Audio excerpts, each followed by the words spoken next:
Imagine waking up in a world untouched by electricity, cars, or concrete. No internet, no cities, no governments. This isn't the distant past. This is now, 2026. And scattered across Earth's last remote frontiers, dozens of uncontacted tribes live as if time stopped generations ago. They build their own tools, hunt what they need, sing songs no one else has ever heard, and they do all of it without knowing we exist. But in the age of satellites, social media, and artificial intelligence, how is that even possible? This is the story of the world's most isolated communities, and what their continued existence says about ours. Uncontacted doesn't mean unknown. Anthropologists estimate there are over 100 uncontacted groups alive today. Most live in dense tropical regions, deep in the Amazon rainforest, spanning Brazil, Peru, and Colombia, in the dense swamps and forests of Papua New Guinea, on isolated islands in the Bay of Bengal, like North Sentinel. They go by names we've given them: Mashco-Piro, Flequeiros, Sentinelese, but often we don't know what they call themselves. They've evaded modern civilization not just for decades, but sometimes for centuries. And in some cases, it's not because they're unaware of us, but because they're choosing to stay away. To survive off the grid for generations requires extraordinary knowledge. These communities have mapped their forests better than satellites. They know which vines heal wounds, which trees shelter birds, which animals migrate with the rain. In the Amazon, the Korubo and other tribes use blowguns with curare-tipped darts. In Papua, some uncontacted groups build longhouses suspended high in trees to escape floods and predators. The Sentinelese build dugout canoes, live in palm huts, and use bows to hunt fish and fend off intruders. They have no written language, no formal agriculture, and no outside trade.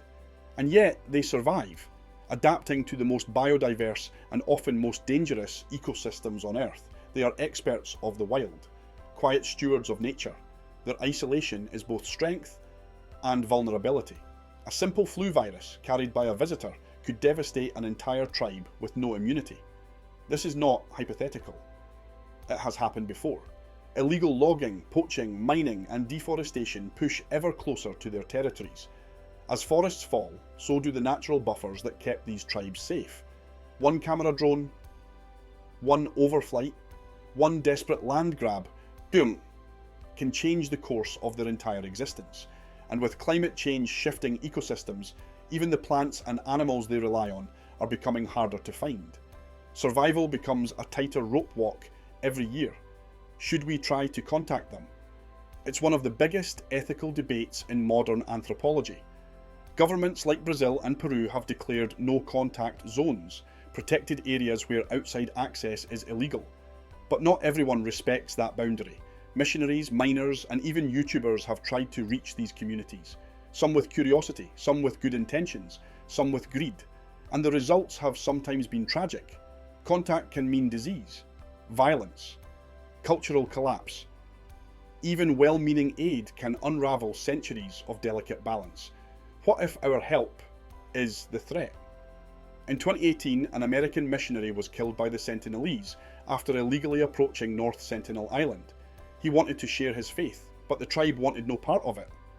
Many saw this as barbaric, others saw it as sovereignty.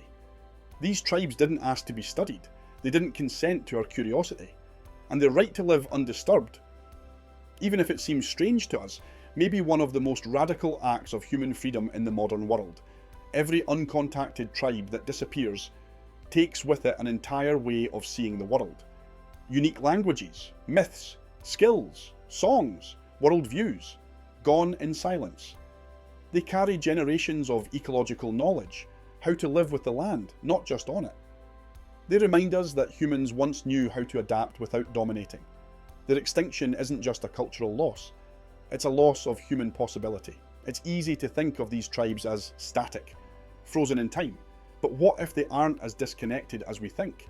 Some reports suggest that uncontacted groups watch passing planes, that they've retrieved metal tools from old crash sites, that they listen quietly to what's happening just beyond the trees.